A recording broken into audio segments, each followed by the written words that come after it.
Bonjour et bienvenue dans cette dernière vidéo sur ma collection physique Delta Green. Avant le Kickstarter chez Achilleos qui commence pour la VF, on finit par le bouquin qui est pour moi le moins intéressant, enfin en tout cas à présenter, qui est le Agent's Handbook, donc c'est les règles pour jouer des agents, en fait, donc des personnages de Delta Green, et comment ils vont être passés à la moulinette. Donc c'est assez simple, hein, le bouquin c'est essentiellement, comme je disais, la création des personnages, comment les jouer. Si vous connaissez un peu l'appel de Cthulhu, vous ne serez pas dépaysé, il n'y a pas beaucoup de changements, j'essaierai de revenir essentiellement sur ce qui est différent de l'appel de Cthulhu. On vous explique dans une brève introduction qu'est-ce que ça implique, enfin qu'est-ce que Delta Green, qu'est-ce qui s'y passe, et quel est le but du jeu simplement, donc savoir que vous êtes des gens qui travaillent pour le gouvernement, qui sont approchés par Delta Green après avoir eu une rencontre très brève avec le surnaturel et qui donc vont faire des missions extrêmement dangereuses où ils n'ont pas de quasiment aucune information, vont être confrontés à des créatures qui sont évidemment inconnues et il va falloir non seulement qu'ils puissent neutraliser la menace sans savoir ce qui se passe, ne pas devenir complètement fou et en plus couvrir leurs traces, sachant que toutes ces opérations auront un impact sur leur vie personnelle et professionnelle. Des petits conseils sur comment jouer à un jeu de rôle. Rien de très novateur de ce côté-là. Il y aura des éléments plus intéressants au niveau des conseils à venir à la fin du bouquin. Ensuite, on arrive sur la création des personnages, pour proprement parler. Donc le système est très facile, hein, c'est comme Cthulhu, vous avez les caractéristiques qui sont à peu près sur 20, donc vous lancez 4 des 10 et vous gardez les 3 meilleurs. Les caracs, c'est force, dextérité, constitution, intelligence, pouvoir et charisme. Ensuite, vous choisissez une profession pour définir votre personnage. Il est vivement conseillé que ce personnage fasse partie d'une agence gouvernementale. Des kits vous sont offerts pour pouvoir jouer le personnage selon les différents modèles donnés par l'agence gouvernementale. Et ensuite, vous mettez les compétences. Dernier point important, les liens, donc les bonds, qui sont la grosse nouveauté de ce nouveau Delta Green. Ce sont les liens qu'entretient votre personnage par rapport à sa vie de tous les jours. Ça peut être des amis, ça peut être des collègues, ça peut être sa femme, ça peut être ses enfants, ça peut être je ne sais qui. Et ces liens il y en a généralement 3 ou 4 selon votre profession.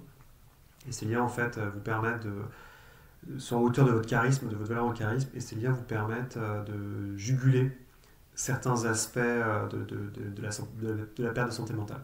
Sachant qu'il y a forcément des impacts assez violents sur ces liens dans tous les cas.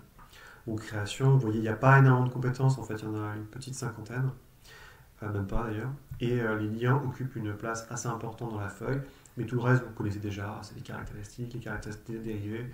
Comme je dis, hein, c'est vraiment basé sur le bon vieux système chaosium basique, avec quelques petits changements, mais qui sont plus cosmétiques qu'autre chose.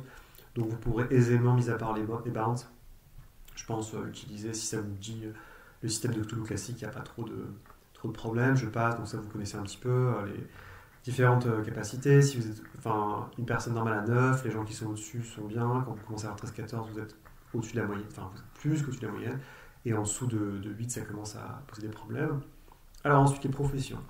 Donc c'est une suite de kits pour l'instant, donc ça c'est vraiment des professions complètement agnostiques, puisque à la fin du bouquin, vous allez avoir une liste des agences gouvernementales avec des kits qui leur sont propres. Quand je parle de kit, en fait, c'est une statistique qui est recommandée à être très très haute et des professions qu'on vous suggère. Les différents profils qui sont donnés ici, à savoir anthropologiste, historien, ingénieur ou ingénieur informaticien, agent fédéral, ainsi que médecin, scientifique et opérateur, donc c'est grosso modo les mecs tactical, GIGN et compagnie, sont des profils qui sont proposés ici parce que très important. Dans le sens où c'est comme si on vous propose le guerrier, le voleur, magicien, un donjon, c'est qu'il y a une raison, c'est pour créer un équilibre. Et là, en fait, ça vous permet, si vous suivez ces archétypes-là, d'avoir un groupe d'agents qui est arrondé pour faire tout et n'importe quoi. C'est-à-dire que vous aurez un mec qui sera un spécialiste de l'action, vous aurez un scientifique, vous aurez un historien, vous aurez un agent fédéral qui pourra qui est plus au fait du red tape, de l'administration et de justement devoir négocier avec les forces en présence. Quand je parle de force, c'est les forces gouvernementales, les shérifs véreux et que sais-je. Ensuite, on vous en offre d'autres qui sont plus touchy, qui sont pas les agents typiques de Delta Green. Donc après, c'est plus des colorations, mais ça peut être particulier. Par exemple, un criminel, ça peut être intéressant, mais ça implique pas mal de choses évidemment. Un pompier, quelqu'un qui est détaché dans des services étrangers, donc qui est plus exotique, c'est un mec qui bosse dans le service agricole américain déporté à l'étranger par exemple, un analyste de la NSA ou du FBI, un intelligence case officer, donc c'est quelqu'un qui recrute des contacts souvent à l'étranger, donc c'est une spécialité de la CIA, un avocat, un spécialiste des médias, un pilote ou un marin, un officier de police ou un programme manager, chef de projet, et enfin le soldat ou le marine comme d'habitude. On vous propose aussi de créer votre profession si vous vous sentez à l'aise là-dedans. Et la dernière chose, c'est une sorte de petit pack, donc c'est une fois que vous avez la profession, vous avez un petit pack en fait qui reflète soit vos hobbies, soit qui vous étiez avant au niveau professionnel ou personnel, donc c'est des petits packs qui vous donnent un petit bonus sur certaines compétences en fait. C'est 8 compétences en tout qui offrent en fait une petite coloration à votre personnage. Il y en a un paquet, ça va du MBA, donc du Master de Business, à celui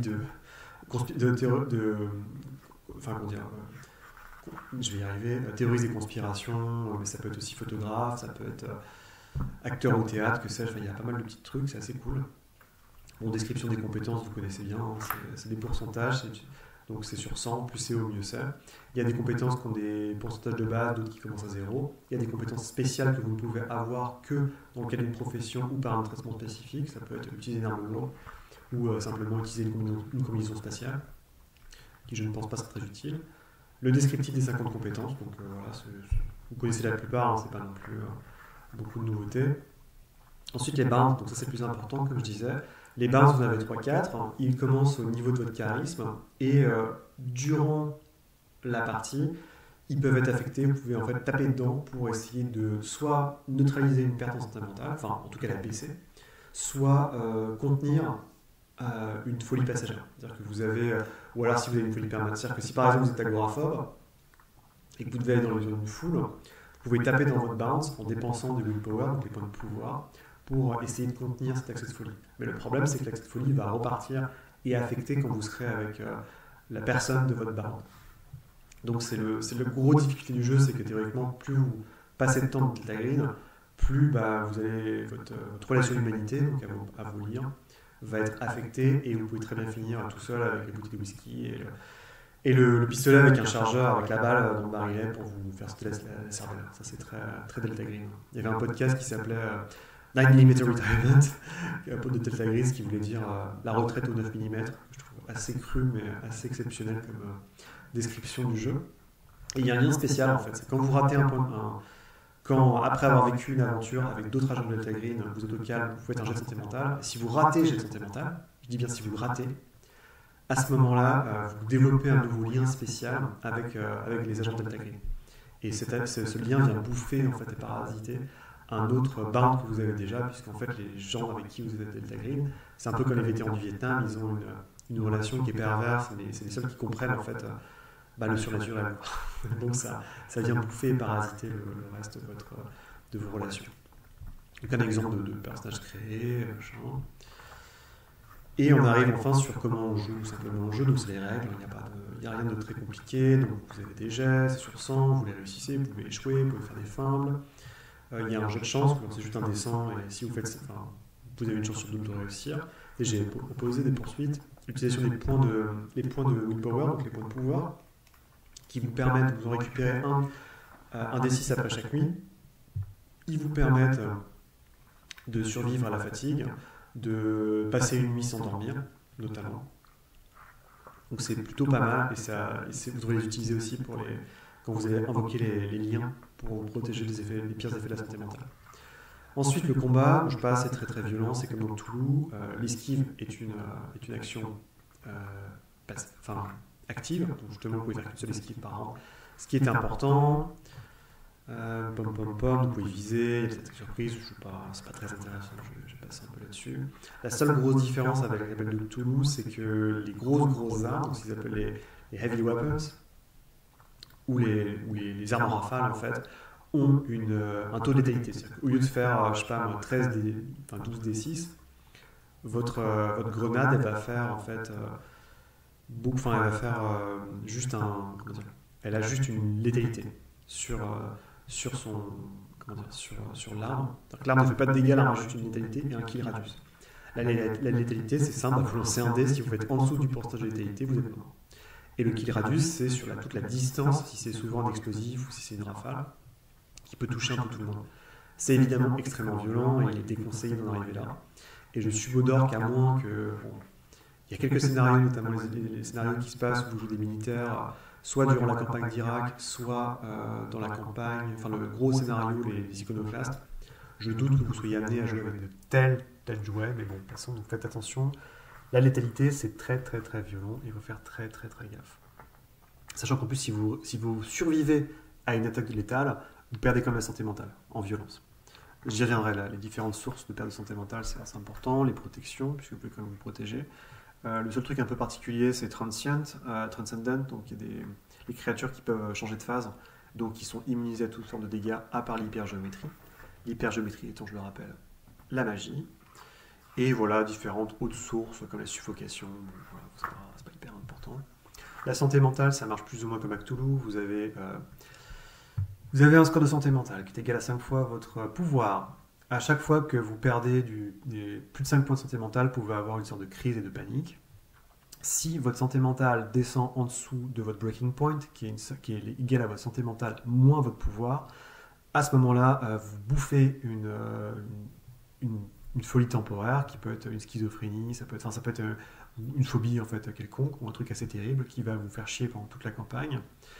Si jamais votre santé mentale tombe à 0, vous avez perdu. Et à chaque fois, évidemment, le breaking point se réduit, en fait, est recalculé à chaque fois que vous le brisez. Il y a 3 types de problèmes, enfin de menaces liées à la santé mentale. Il y a la violence, l'impuissance et le surnaturel. Le surnaturel, on ne peut jamais s'adapter. Par contre, on peut s'adapter à la violence et l'impuissance. C'est-à-dire que grosso modo, si vous perdez 3 fois, vous avez sur votre feuille de perso, vous avez 3 petites coches. Les 3 petites coches, je les ai là, je crois. Ouais. En fait, vous les avez juste ici. Donc c'est si vous perdez la santé mentale 3 fois de suite, sans devenir fou, donc en fait soit en perdant moins de 5 points, grosso modo de SAN, et devenant fou, un raté en votre jet, vous pouvez cocher une case. Quand vous avez coché 3 cases, vous êtes, comme qui dirait, vous êtes renforcé, plus ou moins immunisé en fait, vous êtes accoutumé à la violence ou à l'impuissance. Donc ça, c'était comme il y avait ça dans Non-Armies en fait à l'époque, si je me rappelle. Et le fait d'être... Donc là, gros avantage, c'est que vous avez pu attirer les jets de santé mentale pour la violence et l'impuissance. Le gros problème, c'est que vous perdez quelque chose, en fait. Vous perdez des stats. Donc en gros, vous perdez, je crois, 1 d6 de charisme si vous devenez insensible à la violence, et vous perdez 1 d6 de pouvoir si vous devenez insensible à l'impuissance, ce qui est un peu compliqué, quoi. Donc voilà, ça c'est un peu la bonne chose. Et il y a évidemment, donc voilà, on vous donne à chaque fois les troubles mentaux qui peuvent avoir lieu selon la source qui les a causés. Donc la perte, voilà, si vous avez tombé à 0, c'est game over, évidemment. Et comment vous pouvez résister à la folie, donc s'adapter aux pertes de santé mentale, donc comme on disait. Hop. Et l'autre, c'est projeter ça sur un lien. Donc en gros, vous lancez un D4 de perte de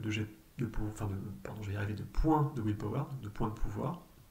Si à la fin, il vous reste toujours des points de pouvoir, donc votre willpower n'est pas arrivé à 0, enfin vos points de willpower ne sont pas arrivés à 0, vous baissez d'autant la perte de santé mentale que vous venez de prendre. Donc si vous faites par exemple un D4, ça fait 3, vous retirez 3 de la perte en santé mentale. Donc par exemple, si vous avez fait 5, ça vous permet de faire 2, ce qui est bien parce que ça vous évite en fait de prendre la folie temporaire. Mais par contre, ça veut dire que vous perdez d'autant de points, donc 3 points, le bound, donc le lien que vous aviez avec la personne. Et ça veut dire qu'en fait, quand vous revenez dans votre vie de tous les jours, vous répondez plus aux messages, vous pétez un plomb, vous avez une sorte de PTSD, et ça bouffe concrètement ce que vous faites avec la personne en question. Autre chose, vous pouvez refouler les effets. Donc si vous avez une folie temporaire ou un accès de folie, vous pouvez essayer de bloquer ces effets-là avec le même système. Donc vous lancez un D4 de willpower. Si vous restez le willpower, vous retirez d'autant de points qu'il existe sur votre personnage. Et ça vous permet en fait d'éviter, si vous voulez, d'avoir une perte. Si vous êtes alcoolique, ça vous permet d'éviter de boire, ainsi de suite. Par contre, ça se répercute sur votre parent, comme j'avais expliqué. Il y a quelques moyens de récupérer la santé mentale par la thérapie ou passant du temps avec vos proches. Donc, on va en reparler. Sinon, vous pouvez simplement détruire la menace. Donc c'est comme à Cthulhu. Si vous arrivez à détruire la menace ou une des formes de menace ou les conséquences terribles qui engendrent l'arrivée de la menace, vous gagnez le point de santé mentale. Donc c'est les récompenses de fin de scénario. Ensuite, Home, donc c'est un peu le versant qui est nouveau par rapport à l'appel de Cthulhu, c'est qu'on part du principe que vous allez passer du temps quand même hors des missions. Et donc c'est là où les effets sur vos liens vont se faire sentir. C'est là où potentiellement vous avez des problèmes qui peuvent arriver, c'est notamment les folies temporaires vont se manifester. Vous pouvez, si vous avez vraiment fait une catastrophe durant l'émission, vous pouvez vous faire virer de votre boulot. C'est-à-dire que si vous avez piqué de l'argent dans la caisse, vous avez un peu flashé votre badge à droite à gauche sans faire attention, vous pouvez prendre des blâmes, voire vous faire virer, ce qui engendre des pertes de santé mentale. Et vous pouvez aussi vous prendre puisqu'on est aux États-Unis quand même, vous prendre des procès. Si jamais vous avez fait, vous avez tout pété dans une ville et vous avez des litiges juridiques à gérer, donc ça c'est rigolo. Mais le principal élément de la vie à la maison, c'est que vous pouvez faire un peu des endeavors, donc des poursuites personnelles, hors de votre temps de travail, qui simplement c'est passer du temps avec vos liens pour les faire remonter, aller faire un break, ce qui vous permet de récupérer la santé mentale, faire une psychothérapie, essayer de créer un nouveau lien ou améliorer une compétence, qui est un truc assez classique de Delta Green. Et si vous êtes vraiment fou, vous pouvez continuer à poursuivre une mission que vous n'avez pas finie avant, ce qui vous donne des points bonus pour faire la mission avec pas la santé mentale, ou alors vous pouvez carrément étudier le surnaturel. Je vous laisse imaginer ce qui se passe. Voilà, j'en parlais, se faire virer, se faire poursuivre en justice. L'équipement, les véhicules, je vais passer dessus, c'est pas très important, c'est pas très, enfin en tout cas pour moi. On vous dit en fait grosso modo ce que vous allez avoir dans votre équipement. Ils ont changé le système de dépenses qui est beaucoup plus intelligent à mon avis. Plutôt que vous donner des chiffres à tort et à travers, on vous dit il y a 5 kilos de dépenses avec des couleurs. Plus la dépense est importante, plus c'est difficile de l'avoir. Mais c'est des trucs extrêmes, ça peut être des armes lourdes, ça peut être des objets falsifiés, ou alors si c'est vert, donc c'est moins de $150, c'est des petits trucs triviaux. Et l'idée, c'est que c'est des demandes, c'est des réquisitions que vous pouvez faire soit par votre boulot, compliqué, soit par Delta Green, encore faut-il qu'ils les acceptent, et ça peut prendre plus ou moins de temps. Donc c'est des jets de compétences à faire pour dire moi je voudrais bien réquisitionner ça. Vous pouvez utiliser aussi votre propre argent, mais là ça peut avoir des impacts sur votre vie de tous les jours. Voire, comme je disais, vous faire virer, ou voir vos liens se détériorer. Donc il y a pas mal de trucs. Après, il y a beaucoup de règles qui sont données sur le marché noir, et après on arrive sur un listing assez classique des armes, de l'équipement que vous pouvez utiliser. Donc c'est avec par exemple une grenade flash, comment ça marche, les compétences, les armes, les protections, les véhicules, et tout ce genre de choses. Donc la table dont je parlais avec les armes à feu, les contacts que vous pouvez, vous voyez bien que la colonne expense, c'est uniquement des codes couleurs, plutôt que des valeurs, ce qui est très intelligent à mon avis dans ce cas-là. Donc il y en a un paquet, il y a ce qu'il vous faut, avec les fameuses lois, c'est est-ce qu'on l'a, est-ce qu'on peut le réquisitionner, et si on ne peut pas le réquisitionner, qu'est-ce qu'on peut faire? Notamment dépenser son propre pognon, demander à un bar de le choper pour vous, ou alors utiliser de l'argent qui est complètement illégal. Grand classique des films américains où les mecs vont utiliser l'argent de la drogue, des preuves pour payer un indice ou l'autre. Enfin, les agences fédérales, donc c'est ce que j'avais parlé un petit peu avant, c'est que vous avez un descriptif, donc dans Delta Green, vous êtes censé être un agent d'une agence gouvernementale. Enfin, vous êtes un agent de Delta Green, mais vous travaillez aussi pour le gouvernement américain. À partir de là, il y avait dans le bouquin original énormément beaucoup d'agences qui étaient décrites, et là ils ont un peu réduit, ils ont fait un truc qui est un peu roublard, c'est qu'ils ont décidé de séparer, de mettre quelques agences dans le bouquin de base, et toutes les autres agences en fait sont dans un document qui s'appelle le programme, qui est un supplément en fait. Donc la contrepartie de ça évidemment, c'est que vu qu'il y a moins d'agences qui sont décrites, elles sont beaucoup mieux décrites. Donc en gros vous allez avoir, ça va être il va y avoir le CDC, donc les maladies, la CIA, la DEA, la drogue, le département de la défense, l'agence de protection de l'environnement, le FBI, ICE, donc qui est l'immigration et les douanes, qui a vu son rôle exploser sous Obama et sous Trump pour des raisons assez glauques, et tout le département de l'armée, donc l'US Air Force, l'US Army, le département d'État, les Marines, la Navy, les Marshals, et le SOCOM, qui est une sorte de super agent tactical. Donc on a un descriptif à chaque fois selon le type, en fait, la law enforcement, la loi donc, à l'intérieur de FBI, et à chaque fois, on vous donne un descriptif de leur historique, comment c'est découpé. Il y a un truc qui est vachement bien, ils vous disent aussi ce que vous pouvez faire en fait, directement. Si tu fais partie du FBI, est-ce que tu peux arrêter? Oui. Est-ce que tu es censé porter une arme? Oui. Est-ce que tu as accès à des fonds officiels? Plus ou moins. Et quel est ce but? Enfin, est-ce qu'on a accès à un budget ou des objets qui sont interdits, enfin qui sont à usage réservé? Et on vous donne à chaque fois aussi les différents profils, donc des kits encore une fois, que vous pouvez utiliser pour cette agence, donc avec les professions qui sont suggérées, et derrière les compétences bonus pour personnaliser un peu votre personnage. Donc la DIR, je passe vite, hein, mais vous avez compris le principe, c'est vraiment pas mal. À chaque fois, il y a 3-4 pages qui vous expliquent justement qu'est-ce qui se passe, comment ça marche, les problèmes aussi que vous pouvez rencontrer, c'est-à-dire que l'agence va se tirer par exemple, c'est classique, le FBI qui se tire la bourre avec les agents locaux, c'est plutôt bien foutu. Hop, je passe. Et ensuite, on arrive assez rapidement. Donc c'est quand même une grosse partie du bouquin. Faut pas, ils sont pas moqués de vous non plus par rapport à tout ça. Et si vous n'en avez pas assez, comme je disais, il y a le supplément, le programme qui est disponible. La CIA, évidemment, a un sacré nombre de pages. Public Safety, donc le site ici, la protection. Et on arrive donc à Tradecraft, qui est peut-être sont des appendices, mais Tradecraft j'aime beaucoup, c'est vraiment super. C'est une liste en fait de jets et de conseils que vous pouvez faire pour faire les différentes activités standards d'un agent Delta Green. Donc, comment se cacher, comment surveiller un endroit, la liste avec les jets dont on parlait, comment poursuivre quelqu'un, comment rentrer et forcer une porte, comment arrêter quelqu'un, interroger quelqu'un, soigner quelqu'un, cacher un cadavre, falsifier les preuves, s'occuper de toutes les communications avec des personnes ou avec des objets ou enfin des réseaux. Et le principe des safe house, des green box, donc les planques et les green box, c'est des endroits où il y a pas mal d'équipements. Et enfin, on arrive, dernière annexe sur tout ce qui est équipement, enfin tout le glossaire en fait, du bouquin, parce qu'il y a beaucoup de choses sur des informations, sur autres. Comme vous le savez, Delta Green, il y a beaucoup de jargon. Sachant que tous les éléments Delta Greenesques sont surlignés en dessous pour vous dire que c'est pas une nuit à l'opéra, en fait, c'est pas un jargon qui est utilisé pour autre chose que Delta Green. Les organisations, les procédures, et on a fait le tour avec un index et une liste de lectures recommandées. Donc voilà, j'espère que ça vous a plu. Encore une fois, c'était un peu assommant parce que c'est que des règles, hein, mais ça vous donne un bon aperçu de ce que vous allez avoir si jamais vous kickstartez le Kickstarter d'Achilleo, sachant que ce bouquin est quand même indispensable pour maîtriser Delta Green, c'est petit malin, parce qu'il y a toutes les règles. Toutefois, bien sûr, vous pouvez jouer, le grand avantage de Cthulhu, c'est qu'on peut jouer avec Cthulhu avec tous les systèmes de Cthulhu. Et que donc si vous avez Cthulhu Hack, vous avez, je sais pas moi, Cthulhu Origin, vous pouvez utiliser le bouquin de base de Cthulhu pour faire jouer les scénarios qui vous intéressent. Et ça c'est plutôt cool. Voilà, en tout cas j'espère que ça vous a plu, et puis à la prochaine. Allez, salut!